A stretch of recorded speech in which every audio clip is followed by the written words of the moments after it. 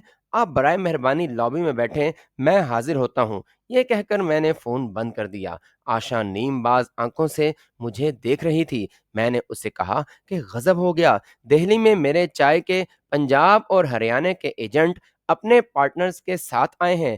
میں نے ریسیپشن کو کوسا کہ تم نے میری اجازت کے بغیر ان کو کیوں بتایا کہ میں روم میں ہوں، حالانکہ تمہیں منع بھی کیا ہوا تھا۔ اب مجھے ان سے ملنا اور ان کے دفتر بھی جانا پڑے گا۔ آشا کچھ مایوس سی ہو گئی۔ میں نے کہا کہ آج تو رنگ جمنے سے پہلے ہی بھنگ پڑ گئی، لیکن آئندہ آنے والے دنوں میں اس موقع کی تلافی کروں گا۔ آشا نے ساڑی پہنی، میک اپ درست کیا۔ میں نے اسے کہا کہ اگر تمہارا فون نمبر مل جاتا تو میں ان سے فارغ ہو کر تمہیں آئندہ کے پروگرام کے بارے میں آگاہ کر دیتا۔ آشا نے میز پر پڑے پیڈ پر اپنا فون نمبر لکھ دیا اور اچانک مجھ سے لپٹ کر کہنے لگی، Vinod, I promise I will win you.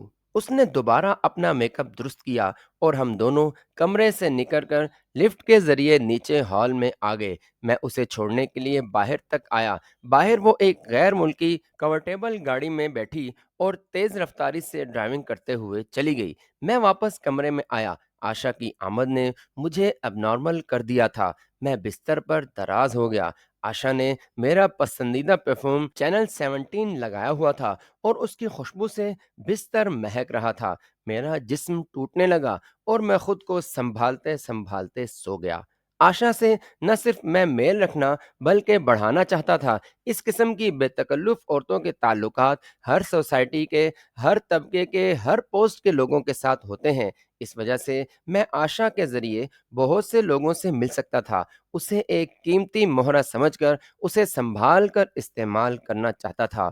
وہ شام میں نے اپنے ہوٹل، اپنے کمرے میں ہی گزاری، صرف اپنے کپڑے لینے کے لیے کناٹ پیلس گیا تھا۔ اب میں پوری طرح اونچی سوسائٹی میں داخل ہونے کے لیے تیار تھا، جس میں سینئرز، سول اور فوجی افسران کی بہتات تھی۔ اسی طرح میرے ساتھی بھی بیکار نہیں بیٹھے تھے۔ انہوں نے آرمی کے جس ہیڈ کوارٹر کے افسران اور کلرکوں کے گھروں اور دفتر میں ان کی پوزیشن کا پتہ لگایا تھا، ان کے گھریلو حالات اور ان کے گھروں کے افراد، خصوصاً ان کے بچوں اور جوان بیٹیوں اور غیر شادی شدہ بہنوں کے متعلق بھی معلومات حاصل کر لی تھیں۔ یہ تمام معلومات انہوں نے مجھے دیں اور میں نے ان کو اپنی ڈائری میں کوڈ ورڈ میں نوٹ کر لیا۔ یہ تمام معلومات ہمارے لیے بہت کارآمد ثابت ہو سکتی تھی۔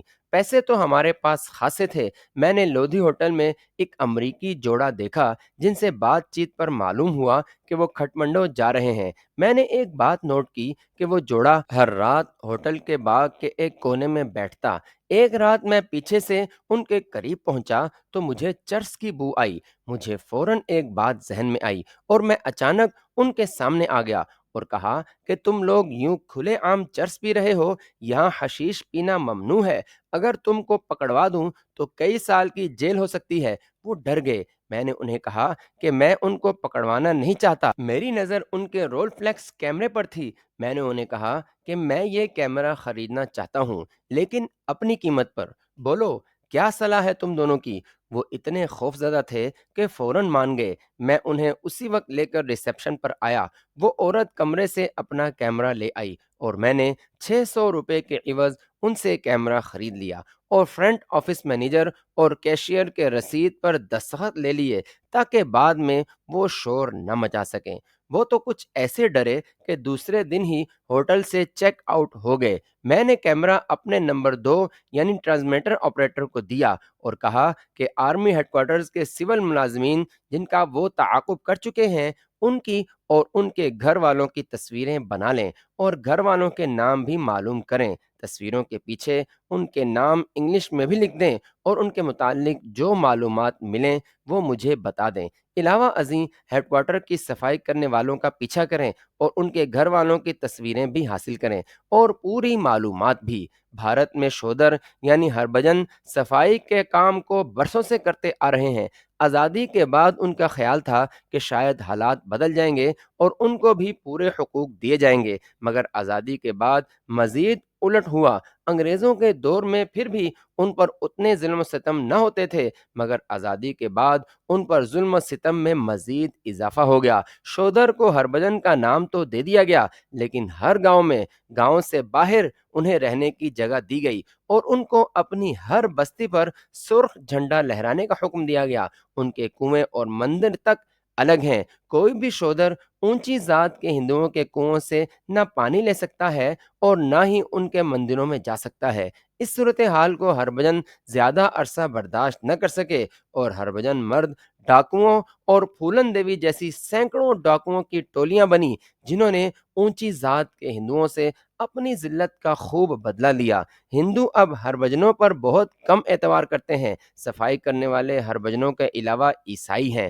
بھارت میں بھی آرمی اور دیگر ہندوؤں کے گھروں میں صفائی کرنے کے لیے عیسائی رکھے جاتے ہیں اور میرے پلان کے مطابق مجھے ان صفائی کرنے والوں سے بہت کام لینے تھے، اس لیے میں ان کے متعلقہ تمام معلومات حاصل کرنا چاہتا تھا۔ میں نے اپنے چاروں ساتھیوں کو اس کام پر لگا دیا۔ اس دوران مجھے آشا کے 3-4 فون آئے اور میں نے اسے فون پر اپنی تڑپ اور محبت کا ایسا یقین دلایا کہ اس کی آتش شوق اور بھڑک اٹھی۔ میں نے اسے کہا کہ میری چائے کی بہت بڑی کھیپ ممبئی پہنچ چکی ہے اور یہاں نمی والے موسم کی وجہ سے چائے زیادہ دیر سٹور نہیں کی جا سکتی۔ میں اسے اس علاقے میں بیچنے کی کوشش کر رہا ہوں، اس لیے اس سے نہیں مل سکا اور مزید چند روز مصروف رہوں گا۔